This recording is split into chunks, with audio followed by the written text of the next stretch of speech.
कि रिसेंटली अभी एक डाटा आया था जिसमें ये एनालिसिस किया गया था कि 400 पार बता रहे थे लोग। इन जो बीजेपी ने अपना खुद का सर्वेक्षण किया तो इनको पता चला कि जो सीटें हैं, इनकी जो सीटें निकल रही हैं वो 200 के नीचे ही निकल रही हैं। छात्र किस तरह से संघर्ष के साथ साथ अपनी तैयारी करता है, आप देखिए एक रूम का नज़ारा।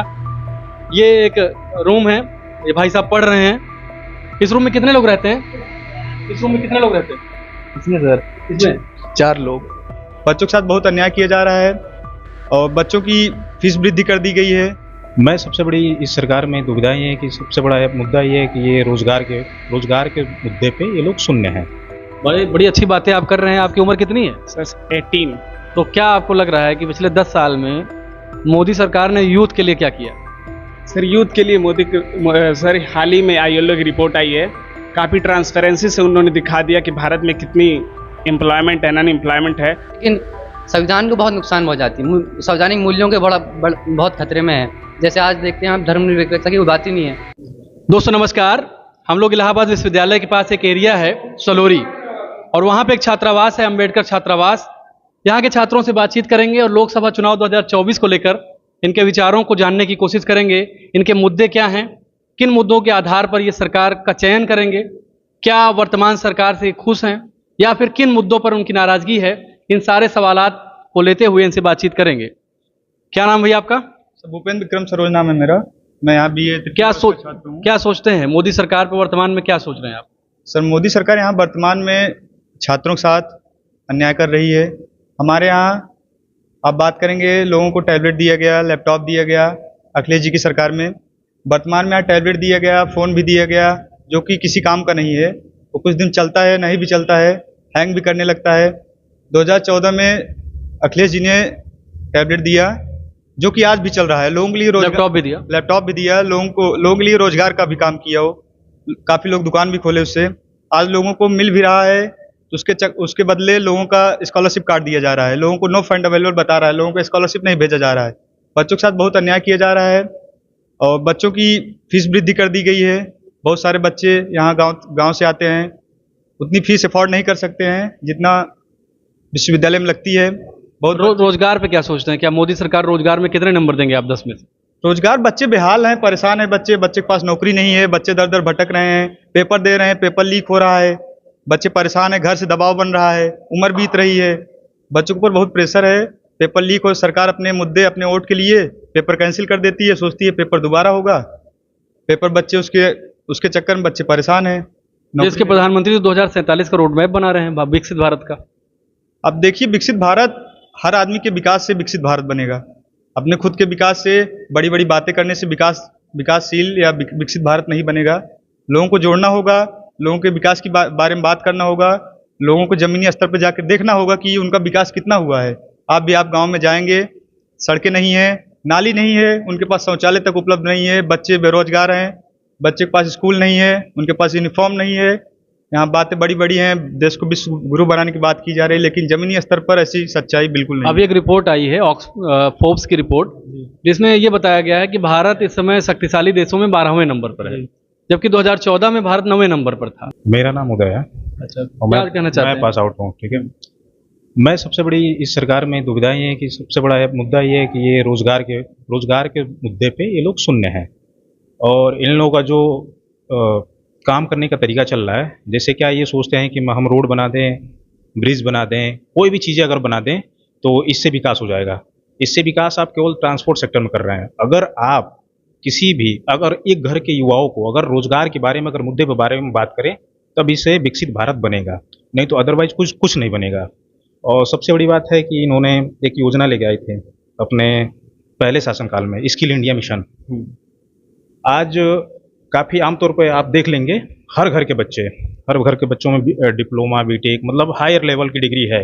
लेकिन उसमें क्या है कि हायर लेवल की डिग्री तो है, लेकिन आप उस मिशन के तहत, स्किल इंडिया मिशन के तहत, आप उस वैल्यूएबल डिग्री के आप उसका पेमेंट नहीं दे पा रहे हैं।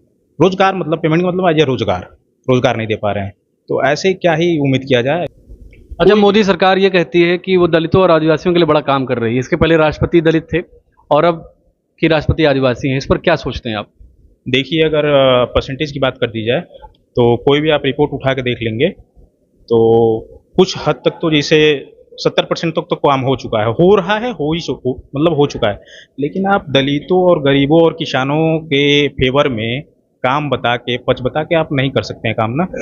आपको हर सेक्टर तो देखना ही है, लेकिन इनमें इनका विकास नहीं हो रहा है एक्चुअली में। अगर देखा जाए तो आप कोई भी रिपोर्ट उठा के देख लीजिए, जो भी इनकी योजनाएं अब तक आ रही हैं, अच्छा अब तक आई, जैसे अभी आई है ना, इम्प्लीमेंट हुई है एक विश्वकर्मा योजना, हाँ, उसके तहत जैसे मान लीजिए कोई भी हुआ, लोन लिया, काम किया, अपना स्किल बढ़ा रहा है, काम उसको रोजगार मिले, लेकिन आप उतने लेवल को सीमित नहीं कर सकते। अभी एनसीआरबी का एक डेटा आया है 2021-22 का, उसमें ये बताया गया है कि दलितों और महिलाओं के खिलाफ अत्याचार लगातार बढ़े हैं, खासकर उत्तर प्रदेश सरकार में। इस पर क्या कुछ कहना है?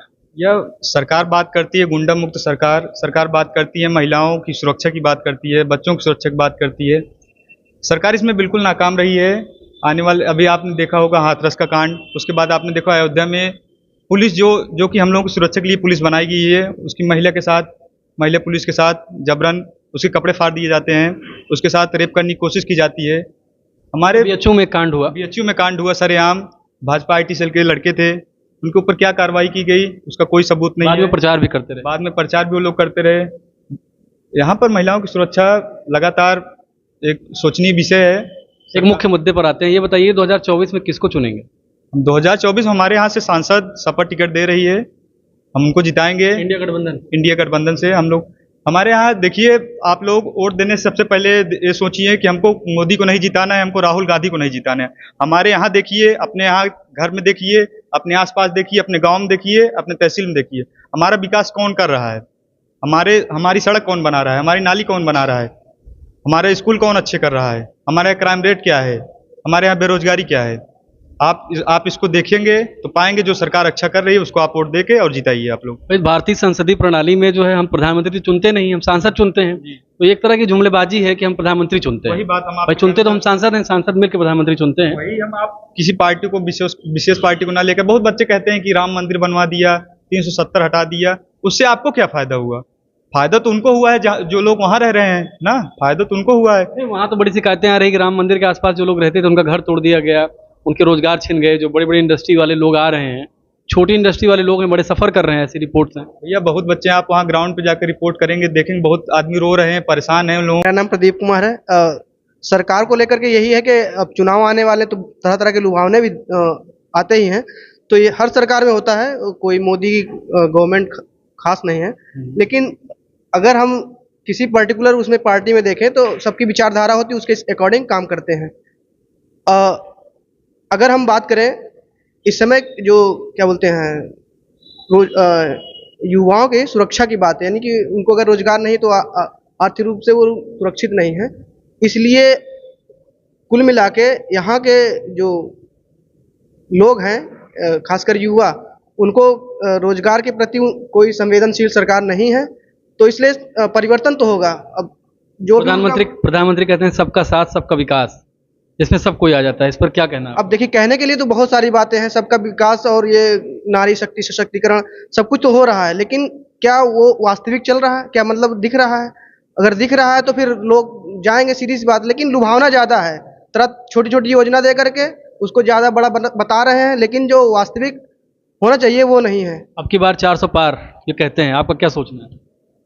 इतना तो नहीं है, क्योंकि देखिए सब पार्टी का अपना अपना दावा होता है, तो वो मैं नहीं मानता हूं कि 400 पार या 500 पार ये कहने के लिए होता है, इतना कुछ नहीं है।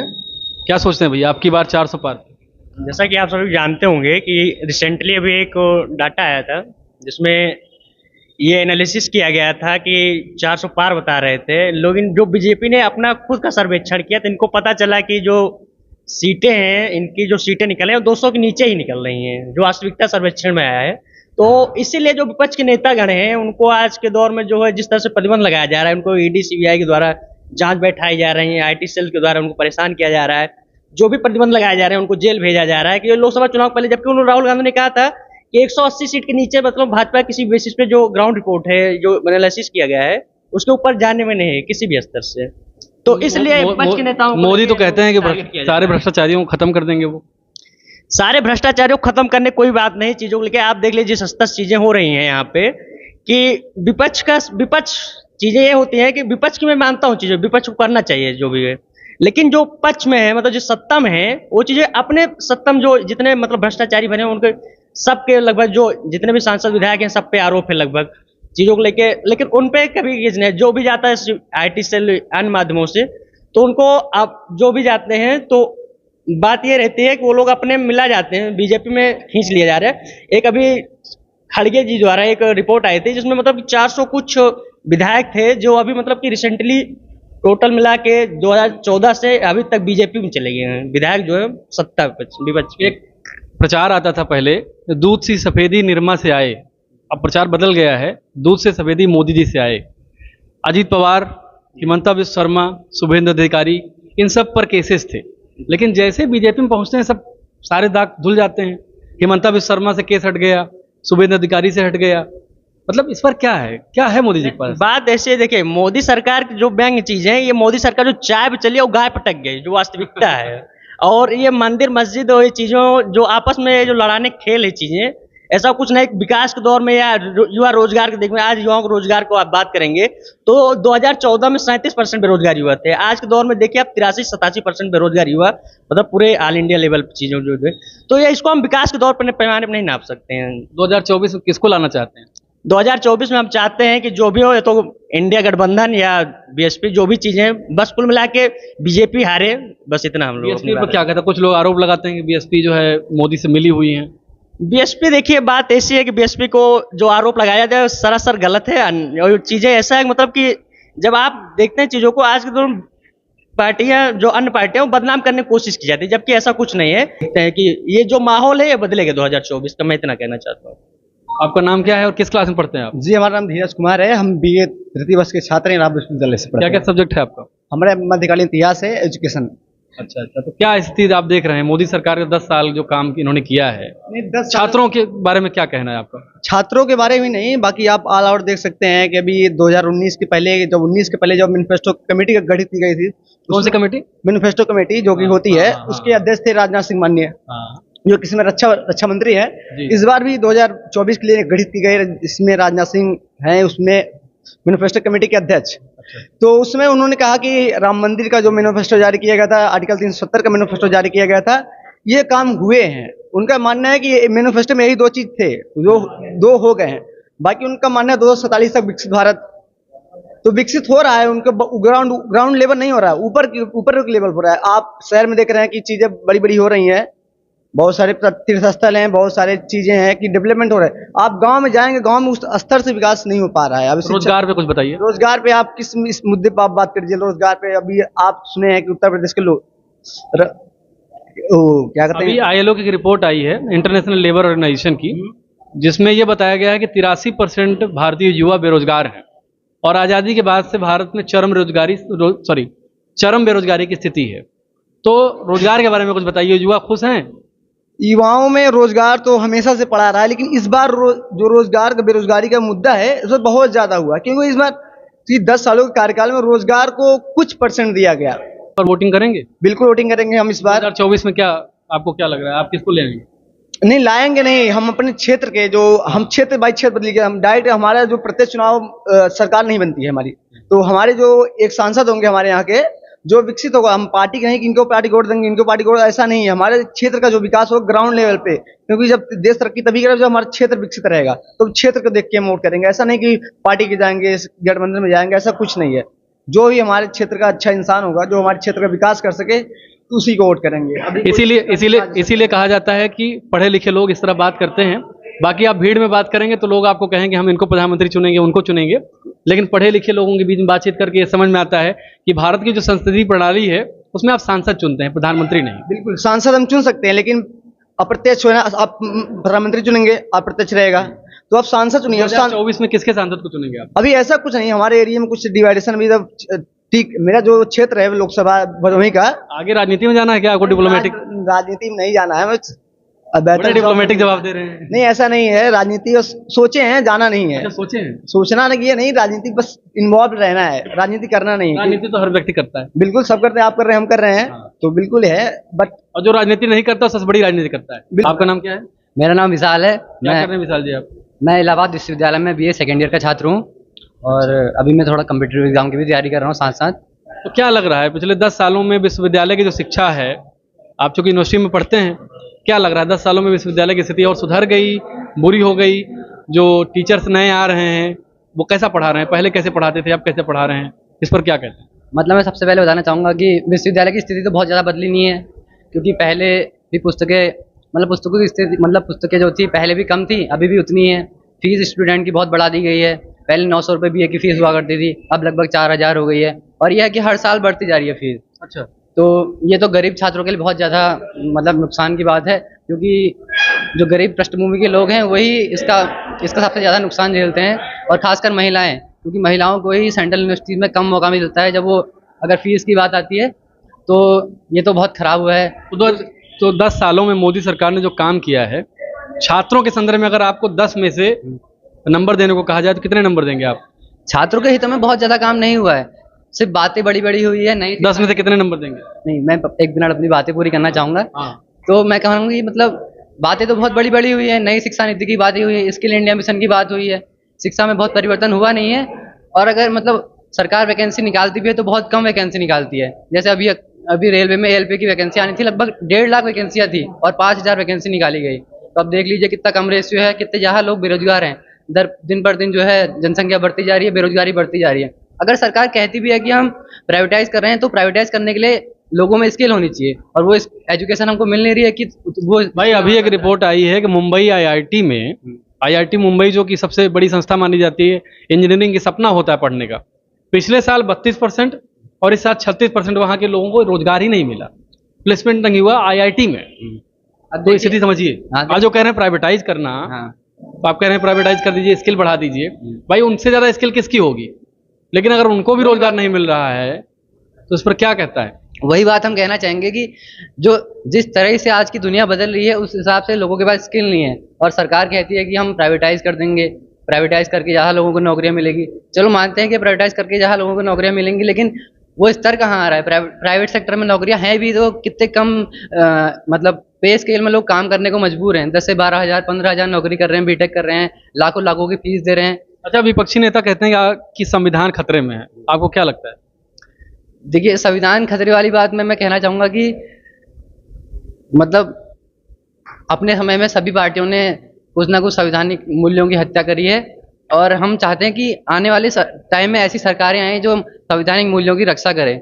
मतलब सरकार खूब सारा बहुमत इकट्ठा कर लेती है, वो भी बहुत तुष्टीकरण की राजनीति करके, लेकिन संविधान को बहुत नुकसान पहुँचाती है। संवैधानिक मूल्यों के बहुत खतरे में है। जैसे आज देखते हैं, हम धर्मनिरपेक्षता की बात ही नहीं है, मंदिर मस्जिद का मुद्दा उठ रहा है, कहीं कास्ट पॉलिटिक्स हो रही है दुनिया भर की, लेकिन जो संविधान है उस हिसाब से सरकारें चल नहीं रही हैं। तो हम चाहते हैं कि ऐसे प्रतिनिधि वहाँ चुन के जाएं जो संवैधानिक मूल्यों की रक्षा करें। और 24 में क्या चाहते हैं, मोदी जी फिर आए? हम मैं इस बात को नहीं कहूँगा कि कौन सी पार्टी आए या कौन। अरे आपको चुनाव थोड़ी ना लड़ना है, बताइए। नहीं, चुनाव मुझे लड़ना नहीं है, लेकिन मैं आपके माध्यम से लगभग जो भी लोग आपके टीवी चैनल को देख रहे हैं, युवा क्या सोचता है, उसके दिमाग में क्या है, लोग जानना चाहते हैं, आप बताइए। युवा यही सोचता है कि वो पार्टी सरकार में आए जो रोजगार दे। कौन सी पार्टी? डेवलपमेंट करे। कौन सी पार्टी? बीजेपी रोजगार दे रही है? बीजेपी भी रोजगार नहीं दे रही है। तो मतलब हम चाहते हैं कि मतलब कोई भी पार्टी सरकार में। सरकार बदलना चाहते हैं कि सरकार को बनाए रखना चाहते हैं? मैं चाहता हूं कि सरकार जो भी बने रहे वो इतनी मजबूत स्थिति में ना रहे कि। आप भावी विधायक हैं पक्का? आपका नाम क्या भैया? अर्जुन। अच्छा, सर क्या करते हैं आप? यूनिवर्सिटी ऑफ इलाहाबाद में BA फर्स्ट ईयर का छात्र हूँ। अच्छा, फर्स्ट ईयर है आपका? कहाँ से रहने वाले हैं? सर मैं मऊ के रहने वाले हैं। अच्छा। तो इलाहाबाद यूनिवर्सिटी में कैसा लग रहा है मऊ से आके? सर काफ़ी अच्छा लग रहा है sir. First of all university में कुछ चीज़ें हैं जो यूनिवर्सिटी में कुछ चीज़ें हैं जो बदलाव की ज़रूरत है। ये सर सेंट्रलाइजेशन ऑफ पावर हो गया है ज़्यादा। अच्छा। और सर पावर पॉलिटिक्स काफ़ी है। और sir first of all fees ज़्यादा है बहुत, और सर प्रोफेसर इनफ नहीं है। और सर ये कुछ समस्याएं हैं जो यूनिवर्सिटी में अभी चल रही हैं। और सर ये कहीं ना कहीं यूनिवर्सिटी की जो पॉलिटिक्स है सर वो होनी चाहिए, और जिसकी वजह से गवर्नमेंट को जो है राजनीति होनी चाहिए। यस सर, क्योंकि लोग कहते हैं राजनीति से जो छात्र होते हैं बिगड़ जाते हैं। सर यूथ पॉलिटिक्स कहीं ना कहीं नेसेसिटी है गवर्नमेंट के रियलाइजेशन के लिए, और सर यूथ पॉलिटिक्स से बेटर पॉलिटिक्स कुछ है नहीं। बड़ी अच्छी बातें आप कर रहे हैं। आपकी उम्र कितनी है? सर 18। तो क्या आपको लग रहा है कि पिछले 10 साल में मोदी सरकार ने यूथ के लिए क्या किया?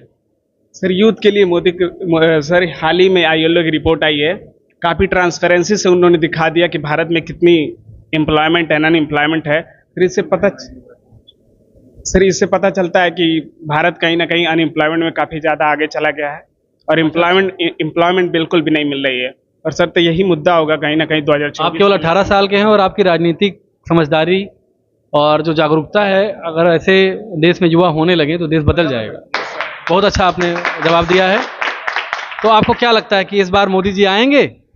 सर मोदी जी को मैं नहीं कहूँगा कि कोई पॉलिटिकल बायस नहीं हो कि यस ये मोदी जी आए, कांग्रेस जी आए। पहली बात तो सर मैनिफेस्टो मैटर करता है।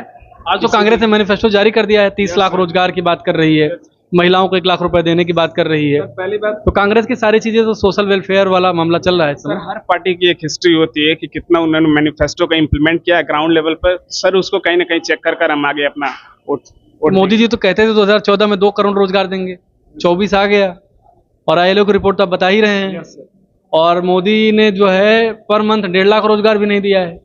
तो क्या कहते हैं? कहीं ना कहीं सर इसको हम अपने दिमाग में मद्देनजर रखते हुए वोट करेंगे और कहीं ना कहीं अच्छा सरकार बनाएंगे।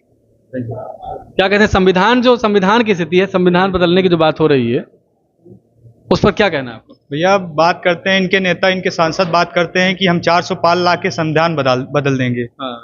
आपने सुना होगा, काफी इनके सांसद बोल रहे हैं खुलेआम। अभी कल एक बीजेपी सांसद भी बोली। बीजेपी सांसद वो खुलेआम लोग बोल रहे हैं कि हम लोग 400 पार ला के संविधान बदल देंगे। हम इन सभी लोगों को चेतावनी देना चाहते हैं और बताना चाहते हैं, जो सत्ता के अधिकारी लोग हैं, अगर आप संविधान बदलेंगे तो विरोध हो जाएगा। हम लोग सड़कों पर उतरेंगे, अपने हक के लिए लड़ेंगे, हम लोग मर भी जाएंगे अपने संविधान के लिए, लेकिन हम लोग संविधान बदलने नहीं देंगे। बाबा साहब के सपनों को संविधान बाबा साहब ने बनाया है, तो संविधान हमेशा रहेगा। जब तक हम जिंदा रहेंगे संविधान रहेगा और देश रहेगा। संविधान तोड़ने की कोशिश करने वाले लोगों को हम लोग तोड़ देंगे। 2024 में मतलब लग रहा है कि आप लोग बदल देंगे? बिल्कुल, हम लोग सरकार चेंज करेंगे। जो संविधान तोड़ने की बात करती है उनको हम हटाएंगे। जो हमारे लिए जो बात करेगी, हमारे विकास के लिए बात करेगी, हमारे रोजगार के लिए जो बात करेगी, उस सरकार को हम लाएंगे। छात्र किस तरह से संघर्ष के साथ साथ अपनी तैयारी करता है, आप देखिए एक रूम का नजारा। ये एक रूम है, ये भाई साहब पढ़ रहे हैं। इस रूम में कितने लोग रहते हैं? इस रूम में कितने लोग रहते हैं? इसमें सर इसमें 4 लोग। एक रूम में 4 लोग, 3 लोग रहते हैं। ना तो ठीक तरह से वेंटिलेशन की व्यवस्था, ना उस तरह से खेलने की व्यवस्था।